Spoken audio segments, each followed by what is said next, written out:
How do I lift all of this? Oh my god. Okay, we can do this. We can do this.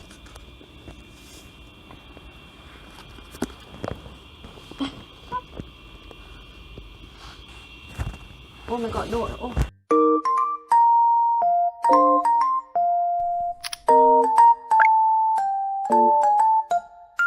Hi! So it's finally been a year, and now we are going to do our mid-year book freakout tag for 2022. I must say that I watched my own video for the 2021 one a while back, and I think I filmed that in July, and I said that I read 50 something books. You can go watch it somewhere above.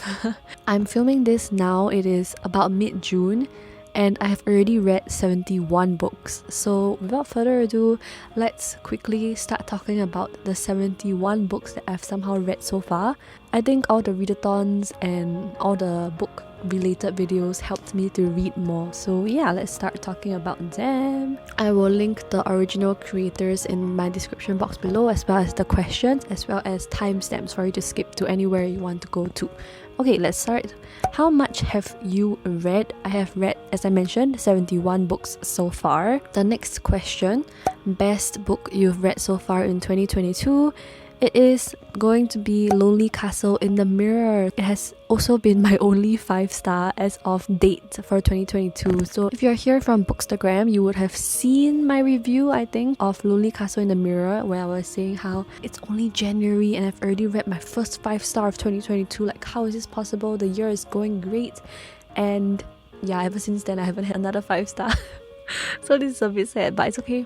I will have faith in the second half of the year that we will have more 5 stars. So in a sense, I guess, although the quantity this year is more, the quality last year was kind of better, because I believe I had at least more than one 5-star. So yeah, but also I filmed that in July, so maybe this month and next month we will have some more 5-star reads, so we shall see. So Lonely Castle in the Mirror is about 7 students who are avoiding going to school. They cannot face their family and friends, and we don't really know why until further along in the book, but it's related to school. Until one day, a mirror in their room suddenly glows, and they find that it's actually a portal where they can go into another world where it's this castle. So in this castle, they gather and then they play together. They find refuge in the castle, and they are also tasked with locating a key that's hidden somewhere in the castle that will allow whoever finds it to be granted one wish. At this moment, the castle will vanish along with all memories they may have of their adventure, and if they fail to leave the castle by 5 p.m. every afternoon, they will be eaten by the keeper of the castle, an easily provoked and shrill creature named the Wolf Queen. So I really enjoyed it. It's translated fiction, but I really enjoyed it. I found the write to be so good, and I really loved the characters, and it was one of the few books that made me cry this year, which is kind of a spoiler for one of the later questions, but yeah, it's so good, and I am definitely going to buy it and put it on my shelves one day, just not so soon. We shall see. Next question. The best sequel you've read so far in 2022. The first one is going to be the best one, which is Tales from the Cafe, Before the Coffee Gets Cold. Is the second book in this series. I have talked about this book way too many times. I will link my videos above where you can go and check them out. This one is basically similar concept as Before the Coffee Gets Cold, where we follow 4 customers in the cafe and their stories of how and why they want to travel at some point in time. It's very touching, this one. Also one of the books that made me cry, and you can hear more about that story in my previous videos. So yeah, this is actually a library book, so I'm filming this because I need to go and return this later today. It made me cry on the commute and things like that, and it's a very touching story, and I love getting to know all the different characters. And even though it's translated fiction, the writing can be a bit disjointed at times, but I really love this, and some parts of the writing made me so shook. And yeah, I really enjoyed this. The next sequel that I want to talk about is actually Thunderhead. Oh my gosh, I can't believe I read this year. It feels like I read this a long time ago. But okay, this is the second book in the Scythe series. I don't really want to talk about the synopsis of this, but okay, let's talk about the Scythe series as a whole then. The Scythe series is about this world where humanity has progressed past the point of mortality, so people don't die anymore, and the only way that people will die, because you cannot let people just not die forever, there will be overpopulation, right? So we have these scythes that are formed, is deemed as this very high morality position because you are tasked with this sacred task of ending people's lives, also known as gleaning. So there's all this discussion and things like that. In the first book, we follow Rowan and Citra because they are tasked as apprentices to this scythe, which is unheard of because normally one apprentice is tied to one scythe mentor. So in the end, this is not a spoiler because it's on the synopsis, but if you don't want to hear anything, you can skip ahead. They are tasked with having to glean each other. So that's the first book, and then this one was the second book, and I really enjoyed this one because I was just so shook by this ending. I still remember the ending, and I was just very in awe, and it made me immediately want to pick up the last book. So this is also one of the best sequels that I've read so far this year. New release you haven't read yet but want to: A Magic Steeped in Poison, because look at the cover, it's so beautiful, and I heard the author is Taiwanese. Yeah, and also it's about tea and about all the different kinds of tea, and I love fantasy, and the cover, everything is just making me want to read it. So I don't know why it has less than 4 on Goodreads already, a little bit sad, but I'm still excited to read it. Book Lovers, oh my gosh, by Emily Henry. If you know me, you will know that I love books about books, and so any book that is about books I will want to pick up, and it's by Emily Henry, such a famous author in the community. I have read People With Me on Vacation, didn't really enjoy that one, give it like 3 stars, but I have high hopes for Beach Read and Book Lovers. So this one is about Nora Stevens, whose life is books, and she lands enormous deals as a cutthroat literary agent. So she agrees to go to Sunshine Falls, North Carolina for the month of August when Libby begs her for a sister's trip away. But she keeps bumping into Charlie Lestra, a bookish, brooding editor from back in the city. Yeah, so it's about their love story and I'm very excited.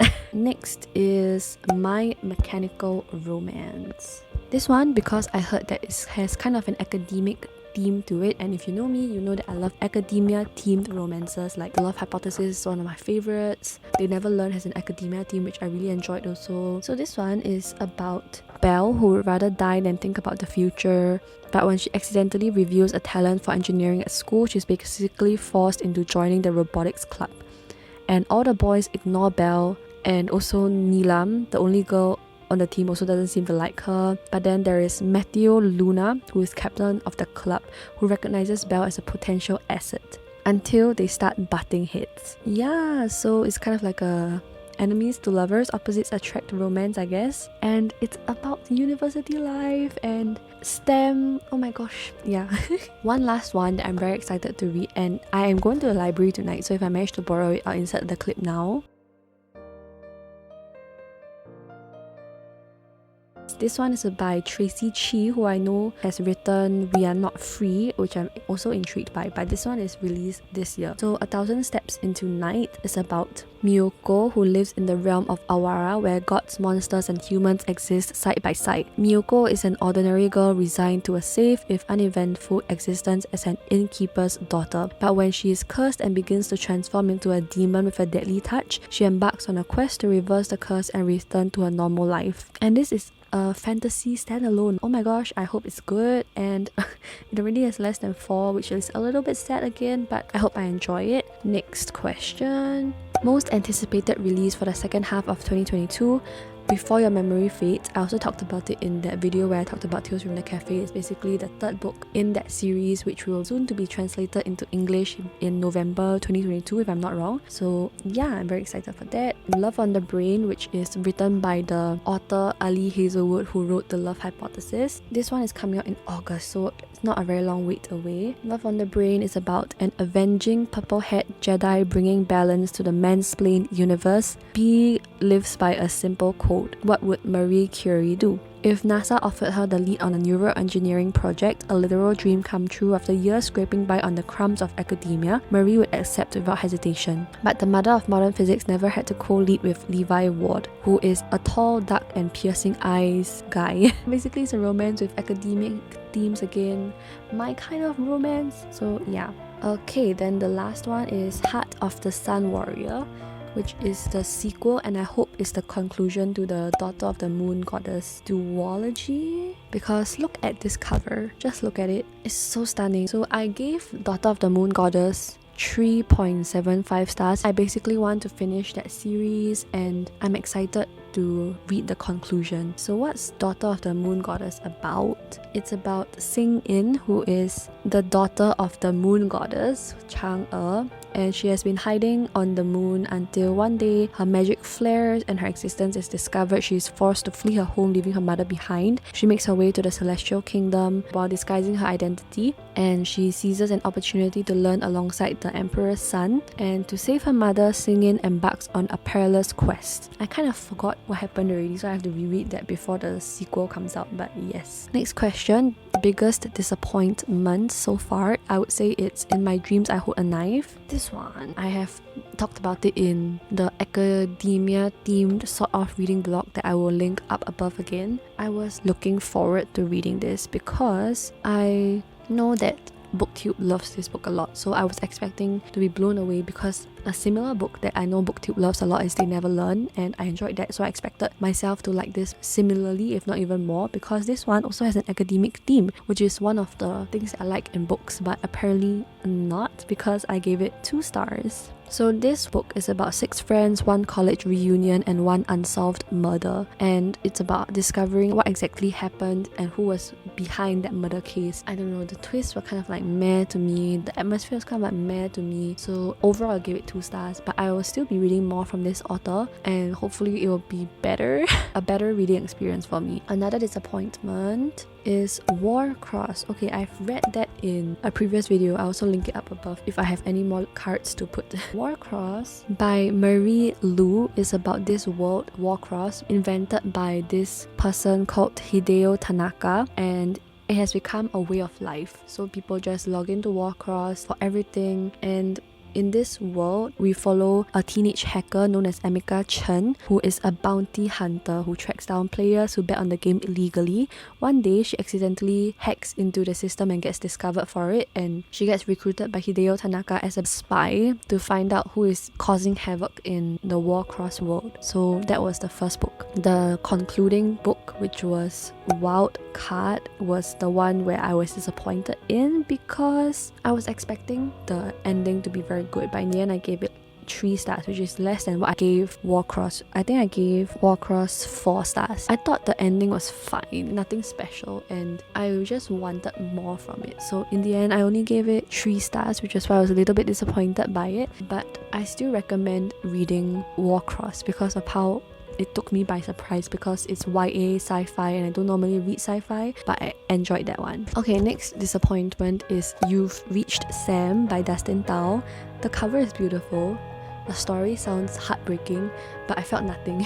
This was the buddy read for one of the months for Throne of Pages Discord server, and I gave it 1.75 stars and I didn't get the hype because, I don't know, I felt nothing for the characters, I felt nothing about the grief, and the main thing I was interested in was, okay, so let me tell you the story first. Sorry. You've Reached Sam is about Julie, who is 17 years old. She has a boyfriend, Sam, and she has a future planned out, but suddenly one day Sam dies, and heartbroken she skips his funeral and tries everything to forget him, but a message Sam left behind in her yearbook forces back memories, and desperate to hear his voice one more time, she calls his phone just to listen to his voicemail, but he picks up. So they kind of continue conversation like that, and this concept is so interesting, right? Like, so interesting. So I was very curious to find out what is actually going on with that phone call. Like, is it a paranormal thing? Is it her hallucination? Yeah, and I can't remember what was the conclusion. Evidently it didn't do anything for me because I gave it 1.75 stars, and that's the reason why I persevered through the book. and it didn't give me a good enough conclusion or satisfying enough one, so it was very disappointing for me. And last but not least, last disappointment so far is going to be The Toll, this book right here. So as you will remember, because I just showed it to you, Thunderhead was one of my best sequels, and this was such a disappointment. This is the last in this trilogy, and I was just very disappointed by this ending. It's the book that I gave the lowest rating for. I gave it 3.5 stars because I felt that it dragged too long. So many new characters were introduced that it took away more time with the original main characters. I do like some of the new characters, but the problem still persists, and I wanted more development from each character pairs, and I wasn't given that. And the ending was very unsatisfying for me. So I will still keep this series because of how good Scythe and Thunderhead was, but very disappointed with this ending. Biggest surprise is going to be They Never Learn, which I've referenced countless times in this video already. So what is They Never Learn about? It's about this lady known as Scarlet Clark, who is an English professor and also a murderer. So every year she searches for the worst man at Gorman University and plots his well-deserved demise. Gradually people start to become suspicious because of all the deaths on campus, off campus, that kind of thing. And so she's trying to get suspicion off her back by joining the investigation team, and she tries to charm the woman in charge, Dr. Mina Pierce. So this has sapphic representation. And we have another perspective also where we follow a Gorman student, Carly Schiller, who's just trying to survive her freshman year. Because she just entered university, she is finally free of her emotionally abusive father. In university, she meets her roommate, Alison Hadley, who is cool and confident, everything that Carly wishes she could be. So they form this friendship and maybe even a relationship. But when Alison becomes sexually assaulted at a party, Carly becomes obsessed with making the attacker pay. So I was very hooked from this. I also read this in one of the vlogs, the academic one. I think it's the academic one. I didn't want to put the book down, and I was very intrigued from start to end. Trigger warnings for gaslighting, misogyny, rape, sexism, and sexual harassment. And this book made me so angry for the characters and root for the main characters so much. And I really loved the academic setting in this book, so it's one of the academic themed books that I enjoy. The queer representation was represented very naturally also, which made me so in awe. So yes, it was a very big surprise because even though it was hyped, I went in not knowing what to expect, and I still got a lot out of it. So that's why it was one of my greatest surprises for this year. And Warcross, as I mentioned just now, it was a sci-fi. I don't normally expect to enjoy sci-fi, so I enjoyed that. And also Tales from the Cafe, this one over here, because I enjoyed Before the Coffee Gets Cold. I didn't expect this one to hit even harder, if that makes sense, because I've read a few duologies by then, and the duology, the second book, kind of always lets me down, but this one did even better. So I also cried. I didn't even expect to cry, and so yeah, it was one of my surprises for this year. Favorite new author, debut or new to you? I would say Frederick Parkman, who wrote Anxious People. I think I read that this year. I think so, it was my first book this year. So Anxious People is about this group of people who get trapped in this apartment with this bank robber, I think. And the police are trying to figure out how to negotiate with the bank robber to release all the hostages. And from there, we interact with each character in the apartment. And I can still remember the plot, oh my god. So that was my first Frederick Bachman. I know he's a very popular author, so that was the first book I've read from him. And I was very pleasantly surprised. It was a very wholesome read in my opinion. I'm very excited to read more of his works. I have A Man Called Ove only, I think, but very excited to read more from him. Next, we also have June Her, who wrote Silence of Bones and Red Palette.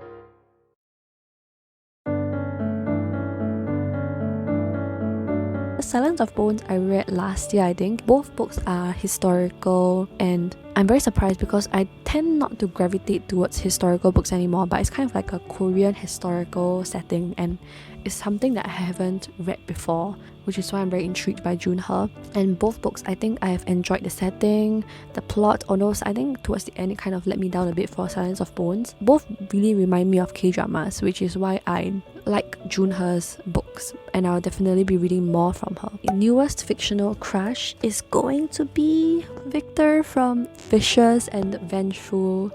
Oh my gosh, Victor is such a morally grey character that I love so much. Oh my god, like the care that he shows. Okay, Victor is... Let me explain Vicious first. So Vicious, we follow this world where there are extraordinaries, people with special abilities.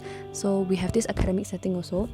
There he is in the academic setting vlog. So Victor and Eli started out as college roommates and they recognized the same ambition in each other. Through Eli's thesis on extraordinaries, they start to research more on that topic and then they eventually try to become extraordinaries themselves. And then 10 years later, Victor breaks out of prison, determined to catch up to his old friend, now foe, and he meets a few people along the way, so there's this found family aspect and the way he cares for them, oh my gosh. Now Victor is not perfect, he's morally grey, but I still treasure him a lot. And yeah, I love Victor. I would like to say that I have no idea how Victor looks like, but I also love Victor. Let me insert a picture of Victor here, the character art. Newest favourite character is going to be Kokoro, who is the main character that we follow in Lonely Castle in the Mirror, and Victor. And Kazu from Before the Coffee Gets Cold. She's the waitress of this cafe and I love her as a person. She doesn't really smile much, she has a story behind her, and when you find out about her story, it's kind of sad, and the way that she cares for other people is so heartwarming. Yeah, and I also love Tokue from Sweet Bean Paste. So Sweet Bean Paste is about this story about this dorayaki seller who eventually recruits this old lady known as Tokue to help him with manufacturing the bean paste that goes into dorayaki. And I don't know, I just love her so much. She's such a special character. Her hands are kind of deformed and apparently looks very scary, and we find out why later on in the book, but it doesn't get mentioned so early on, so I'm not gonna say why. The effort that she puts into making sweet bean paste and how she treats people around her is so heartwarming and it just makes me smile and crave for dorayaki. Book that made you cry, I already spoiled this question. Tales from the Cafe and Lonely Castle in the Mirror, as well as Before the Coffee Gets Cold, that series as a whole. And book that made you happy, I'm gonna say Sweet Bean Paste because it's so wholesome. I didn't give it a very high rating. I think I gave it 3.5 because of some things happened in the plot in the middle and the end that I didn't really like. But I don't know, the front part was so wholesome when they were making the sweet bean paste together, and how Tokue motivates the dorayaki seller, I can't remember his name, to want to put more effort into the business of selling dorayaki, and it's just so cute. Oh my gosh, yeah. And it's gonna be very contradictory, but I'm gonna say Tales from the Cafe also because it made me cry, but it's so heartwarming at the end after I cry. This book is just... Okay, we are reaching the end already. Most beautiful book you bought this year or received. I'm going to do like a quick fire thing because there are way too many beautiful books to show you. Okay, special pause for this one because I finally have both books in the collector's edition. No tabs yet because I haven't reread it since, but yeah. Okay, let me continue. Thanks to Harriet Press for sending this to me, the first people who sent me books ever, and the naked cover is the exact same. How beautiful is that? Continuing. One day I'll have all four. Thanks to Time Reads for sending this to me. Thanks to the author for sending this to me on Instagram. I bought this myself and it's beautiful. Spoiler for an upcoming video. And thanks to Time Reads for sending this to me. Yeah. Okay, last question. Any books to read by the end of the year? My goal is just to finish series because I've started a lot of series this year and I don't like to leave it untouched because I don't think I'll go back to it if I don't go back after a long period of time. So off the top of my head, the Truly Devious series, the Staminist novellas by Ali Hazelwood, the Daughter of the Moon Goddess duology, and I would also like to read Almond by this year to brush up and kind of maintain my Korean language. So yeah, we have reached the end of this video. Oh my gosh, okay, if you're still here, comment a heart eyes emoji because of all the beautiful books that I featured. And I hope you're having a great day, you're having a great week. Subscribe for more videos, like this video if you enjoyed it, and I'll see you in my next video.